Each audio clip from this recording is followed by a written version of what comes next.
Hello दोस्तों, कैसे आप सभी। उम्मीद करते हैं कि स्वस्थ होंगे, मस्त होंगे, व्यस्त होंगे। आज 19 दिसंबर 2024 दिन गुरुवार का, हिंदी तिथि पौष कृष्ण चतुर्थी। और आइए बात करते हैं आज के मुख्य समाचार, बड़ी खबरें, देश और दुनिया का ताजा अपडेट लेकर हाजिर हो गए। आज का ये वीडियो भी बहुत ज्यादा स्पेशल होने वाला है। बड़े बुजुर्गों के लिए, माताओं और बहनों के लिए, कर्मचारियों के लिए, किसान भाइयों के लिए, पढ़ने वाले बच्चों के लिए, आम जनता से जुड़े कई महत्वपूर्ण फैसले जानेंगे। देश के अलग अलग राज्यों की ओर से काम की खबरों का अपडेट जानेंगे। वीडियो में आपको बहुत मजा आने वाला है। पूरा वीडियो आप ध्यान से आखिर तक जरूर देखते रहिएगा, है ना। तो बिना टाइम विलंब के शुरुआत करते हैं आज की पहली बड़ी खबर। सबसे पहले तो शुरुआत में आपको बताएं कि रूस ने कैंसर की एक वैक्सीन बनाई है। रूस के स्वास्थ्य मंत्रालय ने मंगलवार को जानकारी में बताया कि हमने कैंसर की वैक्सीन बनाने में सफलता हासिल कर ली है। और इसकी जानकारी रूसी स्वास्थ्य मंत्रालय के रेडियोलॉजी मेडिकल रिसर्च सेंटर के डायरेक्टर अंद्रे कप्रिन ने रेडियो पर दी। और रूस की न्यूज एजेंसी TASS के मुताबिक इस वैक्सीन को अगले साल यानी साल 2025 से ही रूस के नागरिकों को फ्री में टीका लगाया जाएगा। वैसे आपको बता दें, इस साल की शुरुआत में रूस के राष्ट्रपति व्लादिमीर पुतिन ने यह बताया था कि रूस कैंसर की वैक्सीन बनाने के बेहद ही करीब है। कैंसर वैक्सीन की खास बात यह रहेगी कि यह कभी कैंसर होने से पहले नहीं दी जाती है, बल्कि ये उन लोगों को दी जाती है जिन्हें कैंसर ट्यूमर है। ये वैक्सीन हमारे इम्यून सिस्टम को यह पहचानने में मदद करती है कि कैंसर सेल कैसी दिखती है। कैंसर स्पेशलिस्ट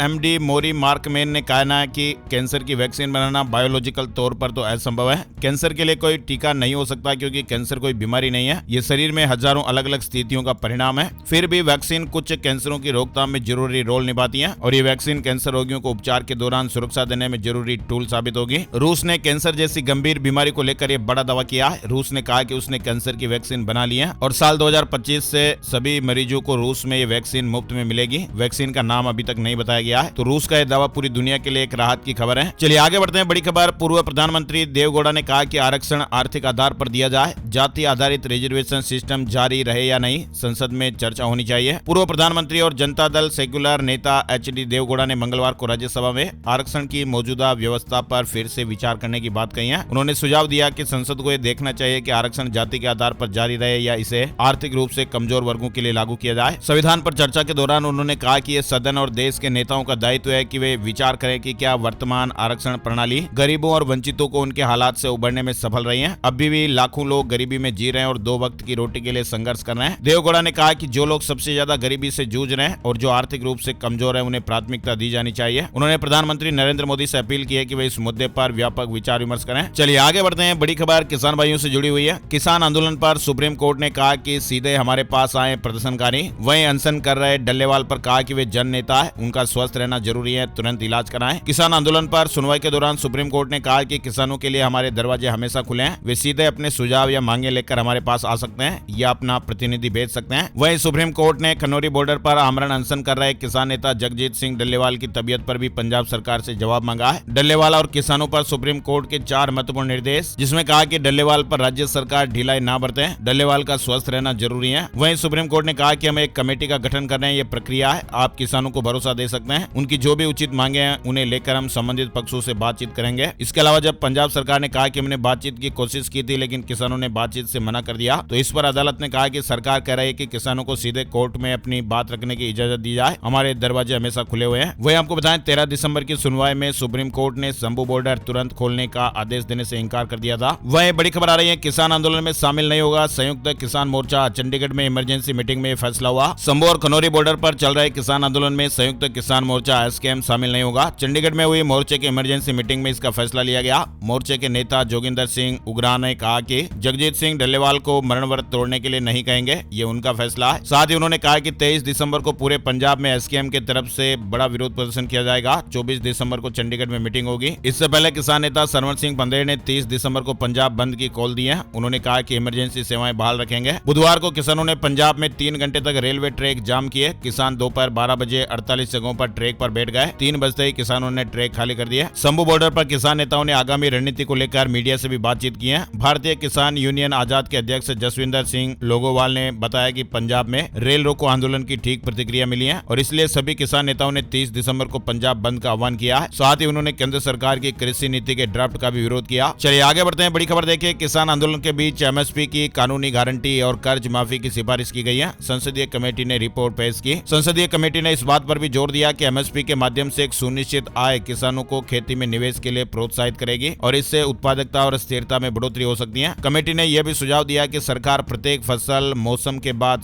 संसद में एक बयान दें जिसमें एमएसपी पर उपज बेचने वाले किसानों की संख्या बताई जाए। संसद की कृषि मामलों की स्टैंडिंग कमेटी ने अपनी रिकमेंडेशन में न्यूनतम समर्थन मूल्य यानी एमएसपी की कानूनी गारंटी और कथित रूप से किसानों की जान देने की वजह से कर्ज माफी की रिकमेंडेशन भी की है। इस रिपोर्ट को सदन के पटल पर रख दिया गया है। चलिए बड़ी खबर राजधानी दिल्ली से आ रही है। दिल्ली में 60 साल से ऊपर बुजुर्गों का फ्री में इलाज। चुनाव से पहले केजरीवाल की तीसरी बड़ी घोषणा हुई है। महिलाओं और ऑटो वालों के लिए तो पहले ऐलान हो चुका है। आम आदमी पार्टी के संयोजक अरविंद केजरीवाल ने बुधवार को बुजुर्गों के लिए संजीवनी योजना का ऐलान किया है। दिल्ली विधानसभा चुनाव से पहले केजरीवाल ने यह घोषणा की है कि 60 साल से ऊपर के बुजुर्गों का फ्री में इलाज होगा। केजरीवाल ने यह साफ किया कि यह इलाज सभी बुजुर्गों के लिए फ्री होगा, चाहे वो किसी भी कैटेगरी में आते हो। इससे पहले केजरीवाल ने बुजुर्गों के लिए 2500 रुपए पेंशन, ऑटो वालों के लिए 5 लाख रुपए तक का बीमा और महिलाओं के लिए हर महीने 1000 रुपए की घोषणा भी कर चुके हैं। आपको बताएं दिल्ली विधानसभा का मौजूदा कार्यकाल 23 फरवरी 2025 को खत्म हो रहा है और अगले 2 महीने में चुनाव हो सकते हैं। पिछला विधानसभा चुनाव फरवरी 2020 में हुआ था जिसमें आम आदमी पार्टी ने पूर्ण बहुमत हासिल किया था और 70 में से 62 सीटें जीती थी। चलिए आगे बढ़ते हैं। बड़ी खबर एक देश एक चुनाव से जुड़ी हुई है। पीपी चौधरी 31 सदस्यीय जेपीसी के अध्यक्ष बने।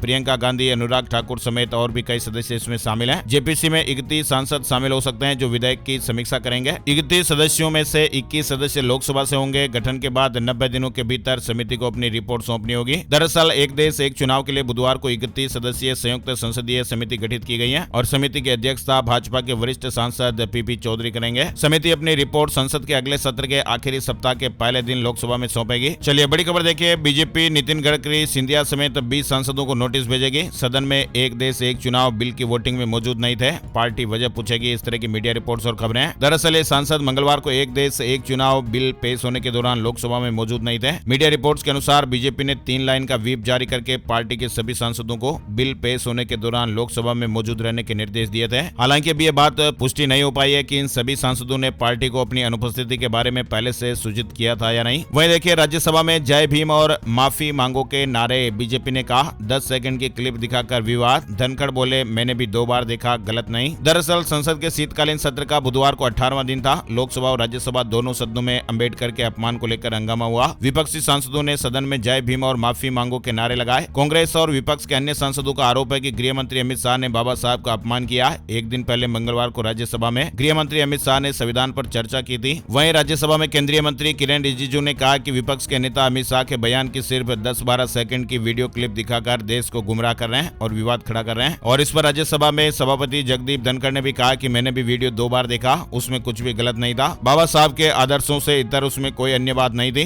इसके बाद दोनों सदन पूरे दिन के लिए स्थगित कर दिए गए। वहीं अंबेडकर आरक्षण बयान पर सफाई देने आए अमित शाह, कहा कि मेरा बयान तोड़ा मरोड़ा। वहीं खड़गे की मांग है कि रात 12 बजे से पहले पीएम गृह मंत्री को बर्खास्त करें। राज्यसभा में अंबेडकर को लेकर अपनी टिप्पणी पर गृह मंत्री अमित शाह ने बुधवार को प्रेस कॉन्फ्रेंस कर सफाई भी दी है और कहा कि संसद में बात तथ्य और सत्य के आधार पर होनी चाहिए। कांग्रेस ने मेरे बयान को तोड़ मरोड़ कर पेश किया है। मैं अंबेडकर का अनुयायी, अमित शाह ने बात कही है। वहीं अमित शाह ने मल्लिकार्जुन खड़गे के इस्तीफा मांगे जाने वाले सवाल पर कहा कि अगर उन्हें मेरे इस्तीफे से आनंद आता है तो शायद मैं दे दूं, लेकिन इससे उनकी समस्या हल नहीं होगी। उन्हें 15 साल तक वहीं बैठना है जहां वो बैठे हैं। वहीं बड़ी खबर है कि अंबेडकर अडानी मणिपुर मुद्दे पर कांग्रेस का देश भर में प्रदर्शन भी हुआ है। पार्टी ने सभी राज्यों के राजभवन तक मार्च निकाला।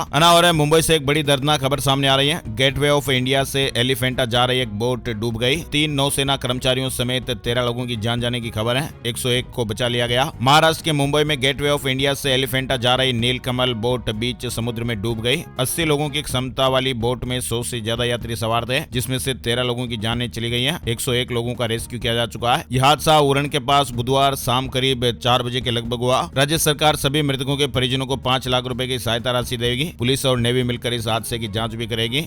कैलाश मानसरोवर यात्रा जल्द ही शुरू होगी। भारत चीन सीमा विवाद को सुलझाने के लिए 6 मुद्दों पर सहमति बनी है। चीनी विदेश मंत्री से मिले एनएसए अजीत डोभाल। आपको बताएं बुधवार को बीजिंग में चीन के विदेश मंत्री वांग यी और भारत के राष्ट्रीय सुरक्षा सलाहकार अजीत डोभाल के बीच बैठक में 6 मुद्दों पर सहमति बनी है। यह बैठक भारत और चीन के बीच सीमा विवाद को सुलझाने के लिए हुई थी। चीन ने भी कहा कि ईमानदारी से मतभेदों को सुलझाने के लिए तैयार है। वहीं देखिए चीन अपनी परमाणु शक्ति में विस्तार कर रहा है। 600 न्यूक्लियर हथियार तैयार किए गए। एक रिपोर्ट जो हैरान कर देने वाली है। बीजिंग की सैन्य ताकत के बारे में पेटांगन की नवीनतम रिपोर्ट के अनुसार चीन तेजी से अपने परमाणु शस्त्रागार को बढ़ा रहा है और 2030 तक उसके पास 1000 परमाणु हथियार होने की संभावना है। यानी चीन ऐसा काम करके अमेरिका और रूस के परमाणु हथियार भंडार के करीब पहुंचने की कोशिश कर रहा है। वहीं भारत पर बेबुनियाद आरोप लगाने के बाद से ही कनाडा के प्रधानमंत्री जस्टिन ट्रूडो की सत्ता डगमगा गई है। देश में उनकी नीतियों को लेकर भी असंतोष बढ़ता जा रहा है और हालात अब ऐसे बन रहे हैं कि अब सहयोगी भी उनकी नीतियों से नाराज होकर छोड़कर जा रहे हैं और लोग सड़क पर उनके सामने इस्तीफे की मांग कर रहे हैं। देश बर्बाद कर दिया, इस्तीफा देकर जाओ। कनाडा की सड़कों पर प्रधानमंत्री ट्रूडो का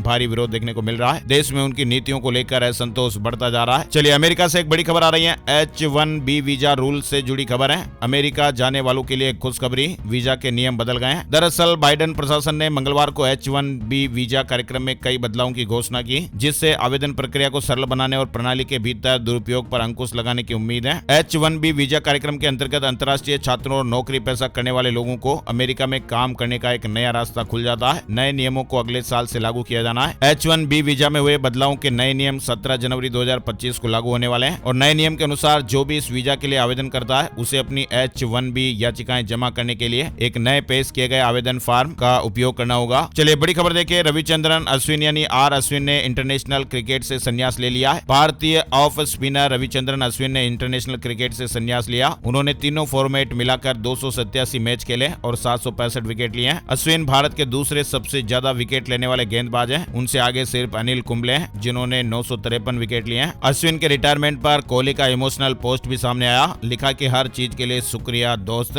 वहीं गंभीर ने कहा कि आपकी याद आएगी भाई। उनके रिटायरमेंट लेते ही सोशल मीडिया पर भी रिएक्शन आने लगे। चलिए बड़ी खबर देखिए। रेलवे से जुड़ी हुई जो कल से काफी सारी मीडिया रिपोर्ट्स में चल रही थी। रेलवे महाकुंभ में फ्री ट्रेन यात्रा नहीं कराएगा। कहा कि जनरल कोच में 200 से 250 किलोमीटर तक बिना टिकट ट्रेवल की जो खबर है वो अफवाह थी। रेल मंत्रालय ने बुधवार को इस खबर को लेकर सफाई दी। पहले ये खबरें आई थी कि यात्री प्रयागराज से 200 से 250 किलोमीटर की दूरी तक की यात्रा फ्री में कर सकते हैं, लेकिन रेल मंत्रालय ने कहा कि ऐसी जो मीडिया रिपोर्ट्स हैं वो सही नहीं है। ऐसी रिपोर्ट्स का खंडन किया गया है। बड़ी खबर देखिए। नासा ने फिर टाली एस्ट्रोनॉट सुनीता विलियम्स की वापसी। लौटने में 2 महीने और लगेंगे। 8 दिन का सफर 10 महीने में बदला, यानी भारतीय मूल की अमेरिकी एस्ट्रोनॉट सुनीता विलियम्स को धरती पर लौटने में अब और ज्यादा वक्त लग सकता है। बीकानेर फील्ड फायरिंग रेंज में ब्लास्ट हो गया। 2 जवानों की जानें चली गई। तोप से फायर कर रहे थे। 4 दिन पहले भी एक जवान की जान चली गई थी। राजस्थान के बीकानेर में महाजन फील्ड फायरिंग रेंज के नॉर्थ कैंप में प्रैक्टिस के दौरान ब्लास्ट होने से 2 जवानों की जानें चली गई। एक जवान गंभीर रूप से घायल है। महाजन फील्ड फायरिंग रेंज में 4 दिन में यह दूसरा बड़ा हादसा हो गया। वहीं देखिए नॉर्थ कोरिया में फिर से भारतीय दूतावास खुलने वाला है। टेक्निकल और डिप्लोमेटिक टीम रवाना हो गई है। लुधियाना के अस्पताल में इनकम टैक्स का छापा। डॉक्टरों से पूछताछ जारी। दस्तावेजों की भी जांचें हो रही हैं। भारी मात्रा में नकदी मिली। पंजाब के लुधियाना में डॉक्टर सुमिता सोपत और डॉक्टर रमा सोपत के घर और अस्पतालों में आयकर विभाग की टीमों ने छापेमारी की है। अधिकारियों को भारी मात्रा में नकदी मिली है। टैक्स धोखाधड़ी का मामला सामने आने के बाद अधिकारियों ने घर और हॉस्पिटल की तलाशी शुरू की। वहीं देखिए विजय माल्या से बैंकों ने 14,131.60 करोड़ रिकवर किए हैं। मेहुल चौकसी की 2566 करोड़ और नीरव मोदी की 1053 करोड़ की संपत्ति बेची गई। होंडा और निसान मोटर्स का मर्जर हो सकता है। कंपनियां साथ आकर टोयोटा को टक्कर देना चाहती हैं। 24% निसार के शेयर चढ़े। अब उत्तर प्रदेश में ऑक्सफोर्ड मास्को यूनिवर्सिटी कैंपस खुल सकेंगे। विधानसभा में अध्यादेश को ओरिजिनलिटी मिल गई है। अभी महाराष्ट्र और कर्नाटक में विदेशी यूनिवर्सिटी है, लेकिन अब उत्तर प्रदेश में भी विश्व की जानी मानी यूनिवर्सिटियों के कैंपस खुलने का रास्ता साफ हो गया है। एक्ट में संशोधन के अध्यादेश को विधानसभा से मंजूरी मिल गई है। वहीं हिमाचल प्रदेश से एक बड़ी दर्दनाक खबर सामने आ रही है। मंडी जिले के राजकीय महाविद्यालय धर्मपुर के खेल मैदान में क्रिकेट खेलते खेलते एक युवक को हार्ट अटैक आ गया। साथ ही उसे तुरंत हॉस्पिटल ले गए और यहाँ इलाज के दौरान दम तोड़ दिया। 29 वर्षीय विजय कुमार नाम बताया जा रहा है। हिमाचल विधानसभा की कार्यवाही घर बैठे देख पाएंगे। सीएम ने NEVA ऐप लॉन्च किया है। टूरिस्ट भी ऐप के जरिए भवन की खूबियां जान सकेंगे। हिमाचल से जुड़ी एक और खबर देखिए। पेंशनरों ने हिमाचल विधानसभा घेराव की चेतावनी दी है। मंडी में कहा कि सब्र का बांध टूटा। कई साल से नहीं मिला मेडिकल भत्ता और एरियर। वहीं महाकुंभ के लिए प्रयागराज में रुकेंगी स्पेशल ट्रेनें। सूरत के उदना, वलसाड, वापी और विश्वामित्री से 8 स्पेशल ट्रेनें चलेगी। बुकिंग 21 दिसंबर से शुरू होने वाली है। महाकुंभ 2025 में भाग लेने के लिए बड़ी संख्या में यात्री प्रयागराज आएंगे। वहीं उत्तराखंड में जनवरी 2025 से UCC लागू होगा।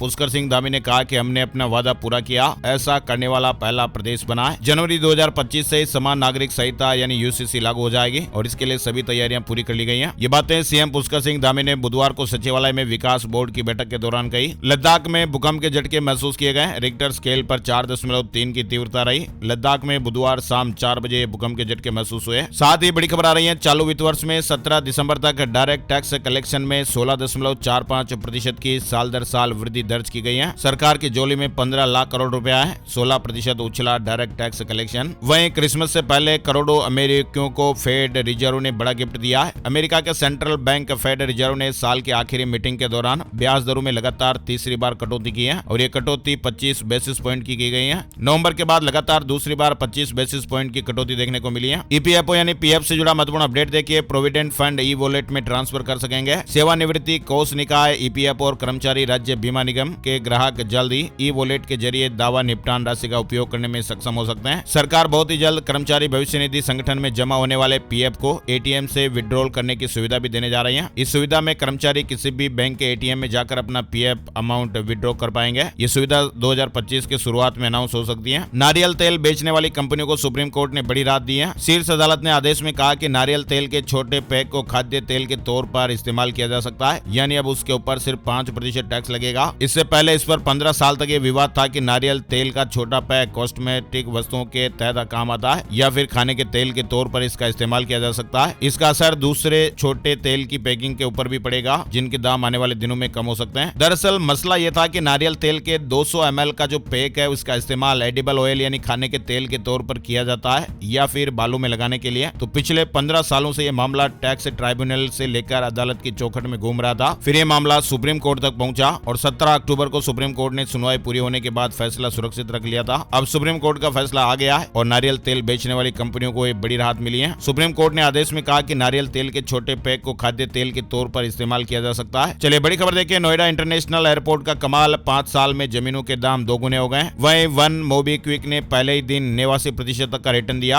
विशाल मेगा मार्ट भी 43% चढ़ा। साई लाइफ साइंसेज ने भी 39% का मुनाफा दिया। इनके शेयर 18 दिसंबर को लिस्टिंग हो गए। मोबीक्विक की शेयर बाजार में धमाकेदार एंट्री हुई है। निवेशकों के 1 लाख बन गए 1,88,000 रुपए के लगभग। और नई अपडेट आपको ये बताएं कि इस महीने 19 तारीख को यानी 19 दिसंबर को शेयर मार्केट में लिस्टिंग के लिए 5 नए आईपीओ खुलने वाले हैं। इन आईपीओ के लिए निवेशक 19 दिसंबर से 23 दिसंबर तक बोली लगा सकते हैं। वहीं बाजार में गिरावट का दौर जारी है। 3 दिन में सेंसेक्स 2000 अंक गिरा। सेबी ने एमएसएमई और आईपीओ के नियमों को सख्त किया है। कर्ज चुकाने के लिए फंड का इस्तेमाल नहीं कर पाएंगी कंपनियां। वहीं स्टॉक मार्केट से जुड़ा एक और अपडेट देखिए, पिछले कुछ समय से शेयर बाजार में गिरावट हावी है। हैवीवेट शेयरों जैसे रिलायंस इंडस्ट्रीज, भारतीय एयरटेल, इन्फोसिस और टीसीएस जैसे शेयरों में भी गिरावट रही है। लेकिन अब ब्रोकरेज का अनुमान आ रहा है कि आने वाले समय में निफ्टी 50 में शानदार तेजी आ सकती है और ये एक हाई लेवल बना सकता है। आईसीआईसीआई सिक्योरिटी ब्रोकरेज का कहना है कि निफ्टी 50 इंडेक्स में साल 2025 के दौरान 20% तक की तेजी आ सकती है। ये कोई बाइंग रिकमेंडेशन नहीं है। जो न्यूज अपडेट और मीडिया रिपोर्ट्स खबर है वो आप लोगों के साथ शेयर की जा रही है। किसी भी तरह की फाइनेंशियल सलाह के लिए आप अपने एक्सपर्ट से जरूर सलाह लें। वहीं शेयर मार्केट न्यूज अपडेट की जानकारी में आपको बताएं, शेयर बाजार में बुधवार को भी गिरावट देखने को मिली। सेंसेक्स 502 अंक गिरकर 80,182 के स्तर पर बंद हुआ। निफ्टी भी 137 अंक नीचे 24,198 के स्तर पर बंद हुआ है। वहीं बिटकॉइन का कमाल देखिए, केवल 45 दिन में 1 करोड़ रुपए का मुनाफा करा गया। 5 नवंबर यानी करीब 45 दिन में एक बिटकॉइन ने निवेशकों को भारत में 33 लाख रुपए से ज्यादा का प्रॉफिट दिया है। अगर किसी के पास 3 बिटकॉइन होते तो आज उसका प्रॉफिट 1 करोड़ रुपए से ज्यादा का हो गया होता। ट्रेन सवार 800 लोगों की बचाई थी जान। केंद्र सरकार इस रियल हीरो को सम्मानित करने वाली है। दिसंबर 2023 में चक्रवात मिकजाम से दक्षिणी जिले सबसे ज्यादा प्रभावित हुए थे और उस दौरान स्टेशन मास्टर जफर अली को अधिकारियों से सूचना मिली थी कि रेलवे लाइन बाढ़ के पानी में डूब गई है और ऐसे में उन्होंने तुरंत ट्रेन को श्री वेंकुट रेलवे स्टेशन पर रुकवाकर 800 लोगों की जानें बचाई थी। और अब इन स्टेशन मास्टर को पुरस्कार देने की घोषणा की गई है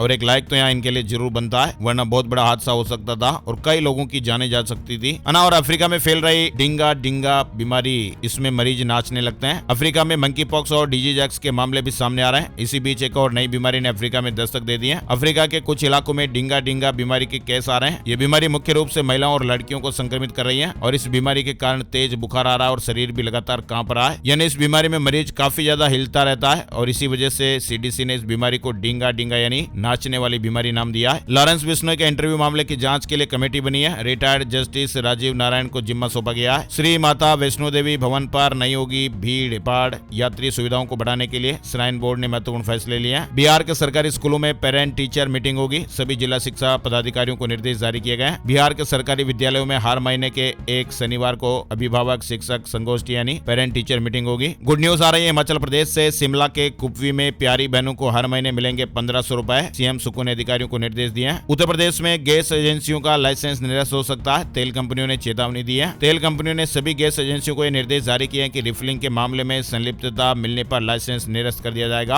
और उत्तराखंड से एक बड़ी खबर आ रही है। उत्तराखंड में पंचायत चुनाव के लिए 2 बच्चों की शर्त में बदलाव होने जा रहा है। पहली जीवित संतान के बाद दूसरी के जुड़वा होने पर उसे 1 इकाई माना जाएगा। यानी कि जुड़वा समेत बच्चों की संख्या 3 होने पर भी लोग चुनाव लड़ सकेंगे। इसके लिए पंचायती राज अधिनियम में संशोधन किया जाएगा। उत्तर प्रदेश में अगले साल 2024 सार्वजनिक अवकाश होंगे, योगी सरकार ने आदेश जारी किया है। साथ ही अपडेट खबर देखिए, पुष्पा 2 ने फिल्म रिलीज होने के बाद से कई रिकॉर्ड तोड़ दिए हैं। फिल्म इस गुरुवार को 2 हफ्ते पूरे कर रही है और इसके साथ ही घरेलू बॉक्स ऑफिस पर 1000 करोड़ रुपए का आंकड़ा भी पार कर सकती है। अल्लू अर्जुन, रश्मिका मंदाना स्टारर इस फिल्म ने पहले ही दुनिया भर में कलेक्शन के मामले में आंकड़ा पार कर लिया है। एनआईए से जुड़ा अपडेट देखिए, बिहार, हरियाणा सहित 4 राज्यों में एनआईए का एक्शन, 15 आरोपियों के घरों पर छापेमारी की गई है। अंतर्राज्यीय हथियार तस्करी मामले में 4 राज्यों में कई स्थानों पर तलाशी हुई। परीक्षा पे चर्चा 2025 से जुड़ा अपडेट आ गया है। केंद्रीय माध्यमिक शिक्षा बोर्ड यानी सीबीएसई ने परीक्षा पे चर्चा 2025 का नोटिफिकेशन जारी किया है। ये पहल छात्रों, शिक्षकों और अभिभावकों को प्रधानमंत्री से सीधे सवाल पूछने का मंच देती है। प्रतियोगिता 14 दिसंबर 2024 से 14 जनवरी 2025 तक इनोवेट इंडिया 1.mygov.in पर आयोजित हो रही है। कक्षा 6 से 12वीं तक पढ़ने वाले छात्र, शिक्षक और अभिभावक इस प्रतियोगिता में हिस्सा ले सकते हैं। बड़ी खबर आ रही है, देश में ऐसा पहली बार हुआ जब ईडी की जांच में किसी बेटिंग ऐप का पाकिस्तानी कनेक्शन निकला है। मैजिक विन नाम के इस ऐप के मालिक पाकिस्तानी है और हिंदुस्तान से पैसा दुबई के रास्ते पाकिस्तान भेजा जा रहा है। और खास बात यह कि इस ऐप के प्रचार से कई भारतीय कलाकार भी जुड़े हुए हैं और इन भारतीय कलाकारों से ईडी ने पूछताछ भी शुरू कर दी है। वहीं यूट्यूब एक जबरदस्त टूल ला रहा है, एआई से आवाज बदलकर वीडियो बनाने वालों को झटका लग सकता है। साल 2025 अब खत्म होने वाला और अपने साथ ये कई अनुभव छोड़कर जा रहा है। इसमें कुछ अच्छे तो कुछ बुरे भी अनुभव होंगे, लेकिन एक चीज जो पूरे साल चर्चा का विषय बनी रही वो है एआई यानी आर्टिफिशियल इंटेलिजेंस। एआई ने जहां लोगों का काम भी आसान किया, वहीं इसके कुछ नकारात्मक पक्ष भी देखने को मिले। एआई की मदद से हुए स्कैम ने साल 2024 में नाक में दम कर दिया। डीप फेक के भी मामले खूब ज्यादा देखने को मिले। कई मशहूर हस्तियां भी डीप फेक का शिकार बनी। एआई के जरिए तैयार किए जा रहे ये कंटेंट कितने वास्तविक लगते हैं, आप भी जरूर फेसबुक, इंस्टाग्राम वगैरह पर देखते होंगे। यूट्यूब पर अपलोड होने वाले कंटेंट के लिए भी ये चुनौतियां हैं। इसलिए अब यूट्यूब एक ऐसा टूल को लाने की तैयारी कर रहा है जो झट से ये बता देगा कि किसी वीडियो में एआई की मदद से लेकर सेलिब्रिटी की कॉपी की गई है या फिर ये वास्तविक है। और अग्निवीर भर्ती से जुड़ा अपडेट देखिए, युवाओं के लिए भारतीय वायुसेना में शामिल होने का शानदार मौका है। भारतीय वायुसेना आईएएफ ने अग्निपथ योजना के तहत अग्निवीर वायु प्रवेश 01/2026 के लिए चयन परीक्षा का नोटिफिकेशन जारी कर दिया है। रियलमी 14X स्मार्टफोन 14,999 की शुरुआती कीमत पर लॉन्च हो गया है। 2 दिन दिल्ली में घने कोहरे का अलर्ट है। पहाड़ों पर बर्फबारी का दिल्ली में भी असर देखने को मिल रहा है। सर्दी के साथ साथ कोहरा भी छा रहा है। पंजाब के फरीदकोट में पारा 0 डिग्री, राजस्थान के करौली में 1.3 डिग्री, कश्मीर में झरना जमा। देश के 35 सबसे ठंडे शहरों में 10 मध्य प्रदेश के भी हैं। देश के 8 राज्यों में तापमान में गिरावट का दौर जारी है। पंजाब में भी ठंड का काफी असर है। जम्मू कश्मीर के भी कई हिस्सों में पारा माइनस से नीचे चल रहा है। राजस्थान में भी शीतलहर के साथ कोहरे का अलर्ट है। यूपी में बुधवार सुबह 35 शहरों में कोहरा छाया रहा। बुलंदशहर में कोहरे के चलते 10 गाड़ियां आपस में टकरा गई। हरियाणा में भी कोहरे और धुंध के कारण 5 वाहनों में हादसे हो गए। इधर हिमाचल प्रदेश में शीतलहर की चपेट में मैदानी इलाके, 4 दिनों तक और ठंड सताएगी। 5 दिनों तक फिलहाल बारिश और बर्फबारी की संभावनाएं भी कमी है। बिहार के लोग ध्यान दीजिएगा, मौसम विभाग ने ठंड का अलर्ट जारी किया है। सुबह में कोहरा छाएगा और दिन में आसमान में बादल छाए रह सकते हैं। और राजस्थान के जयपुर में हार्ट फेफड़े ट्रांसप्लांट हुए मरीज की जान चली गई है। शरीर में अचानक खून के थक्के बन गए थे। 3 दिन से मरीज एसएमएस अस्पताल में वेंटिलेटर पर थी। 23 साल की एक युवती के लंग्स और हार्ट ट्रांसप्लांट किए गए थे, लेकिन युवती की बुधवार को जान चली गई। वहीं जयपुर में जेडीए की 3 हाउसिंग स्कीम लॉन्च। अटल विहार स्कीम के लिए आवेदन शुरू हो गए। लॉटरी निकलेगी। वेयर फार्म हाउस की योजना भी लाई जाएगी। इधर राजस्थान में हाईकोर्ट के आदेश के बाद युवाओं को बड़ी राहत मिली है। 5388 पदों पर जूनियर अकाउंटेंट और तहसील रेवेन्यू अकाउंटेंट भर्ती का फाइनल रिजल्ट जारी हो गया है। जयपुर इंटरनेशनल एयरपोर्ट ने अब तक के सारे रिकॉर्ड तोड़ दिए हैं। इस साल नवंबर में जयपुर एयरपोर्ट पर 5,60,000 यात्री भार दर्ज हुआ है, जो इतिहास में अब तक का सबसे ज्यादा है। जयपुर एजुकेशन समिट 2025 में देश भर के दिग्गज जुटेंगे। 20 से 24 जनवरी 2025 तक इसका आयोजन होगा। वहीं देखिए इंदौर से जुड़ी खबर, कड़ाके की ठंड में सड़क पर डटे हजारों स्टूडेंट्स। इंदौर में एमपीपीएससी के दफ्तर के बाहर प्रदर्शन हुआ। बोले कि हमारी मांगे जायज हैं, पूरी करनी होगी। इधर जबलपुर से जुड़ा अपडेट देखिए, हाई स्कूल शिक्षक भर्ती पर जबलपुर हाईकोर्ट का आदेश। कहा कि 2 दिन में 2nd डिवीजन के नियम सुधारें। 19 दिसंबर को अगली सुनवाई होगी। वहीं मध्य प्रदेश में मुख्य सचिव अनुराग जैन ने कहा कि प्रदेश में प्रशासन गांव की ओर 2024 अभियान चलाया जाएगा और यह अभियान गुरुवार से शुरू होगा और 25 दिसंबर को पूर्व प्रधानमंत्री अटल बिहारी वाजपेयी जी की जयंती तक चलेगा। छत्तीसगढ़ से जुड़ी अपडेट खबर, 58 वार्डों में ओबीसी और महिला आरक्षण की लॉटरी निकलेगी। रायपुर निगम के 70 वार्डों में से 9 में एससी, 3 में एसटी आरक्षण तय। वहीं देखिए भारत गौरव ट्रेन से शिरडी और ज्योतिर्लिंग यात्रा 5 जनवरी को खुलेगी। गाड़ी, रहने, खाने और घूमने की व्यवस्था रहेगी। प्रति व्यक्ति 24,330 रुपए के लगभग लगेंगे। यानी अगर आप भी कम खर्चे में देश के विभिन्न ज्योतिर्लिंगों के दर्शन करना चाहते हैं तो सुनहरा मौका है। आईआरसीटीसी देखो अपना देश योजना के तहत भारत गौरव ट्रेन चलाने जा रहा है और इस ट्रेन के जरिए आप भारत के विभिन्न ज्योतिर्लिंगों के दर्शन कर सकेंगे। ये ट्रेन 5 जनवरी को जरसुंडा से खुलेगी और इस ट्रेन से यात्री 12 रात और 13 दिन की यात्रा सब्सिडी रेट पर कर पाएंगे। बिहार पटना से जुड़ा अपडेट देखिए। बिहार के पूर्व कार्यवाहक डीजीपी आलोक राज को बिहार सरकार ने बड़ी जिम्मेदारी दी है। आलोक राज को बिहार कर्मचारी चयन आयोग का अध्यक्ष बनाया गया है। आइए अब आपको बताते हैं gold price today, silver price today, सोने चांदी के भाव। सोने और चांदी के दामों में बढ़त देखने को मिली है। 10 ग्राम 24 कैरेट सोने का भाव 208 रुपए बढ़कर 76,570 रुपए पर पहुंच गया है। चांदी का भाव 425 रुपए बढ़कर 88,950 रुपए प्रति किलो के भाव पर पहुंच गया है। आइए अब आपको बताते हैं कि सितारे क्या कुछ कह रहे हैं। आज का राशि बल, आज 19 दिसंबर का राशि बल। गुरुवार के ग्रह नक्षत्र अमृत योग बना रहे हैं, जिससे वृष राशि के लोगों को बिजनेस में उपलब्धियां मिल सकती हैं। कन्या राशि वालों के प्रॉपर्टी के बिजनेस में बड़ी डील हो सकती है। इसके अलावा वृश्चिक राशि के लोगों को बिजनेस में बड़ा प्रोजेक्ट और करियर में उपलब्धि मिलने की भी संभावनाएं बन रही हैं। धनु राशि वालों की इनकम के नए सोर्स बन सकते हैं। आर्थिक स्थिति भी बेहतर होगी। मकर राशि वालों के बिजनेस में डेली इनकम बढ़ेगी। कुंभ राशि के लोगों को कारोबार में अच्छे मौके मिल सकते हैं। नौकरी पेशा लोगों के अपने अधिकारियों से अच्छे संबंध रहेंगे। मीन राशि के लोगों का रुका हुआ काम शुरू हो सकता है। फंसा हुआ पैसा भी मिल सकता है। इसके अलावा बाकी राशियों पर सितारों का मिला जुला असर रहेगा। तो ये थे दोस्तों आज के मुख्य समाचार, बड़ी खबरें, हेडलाइंस और सुर्खियां, अपडेट। वीडियो कैसा लगा कमेंट करके जरूर बताइएगा और एक प्यार भरा सा निवेदन है, इस वीडियो को आप लाइक जरूर कीजिएगा और इस वीडियो को अपने यार दोस्तों, मिलने वालों और जान पहचान वालों के साथ फेसबुक और व्हाट्सएप पर भी जरूर शेयर कर दीजिएगा। एक और नई वीडियो और नए टॉपिक में फिर मिलेंगे, तब तक के लिए जय श्री राम, जय हनुमान।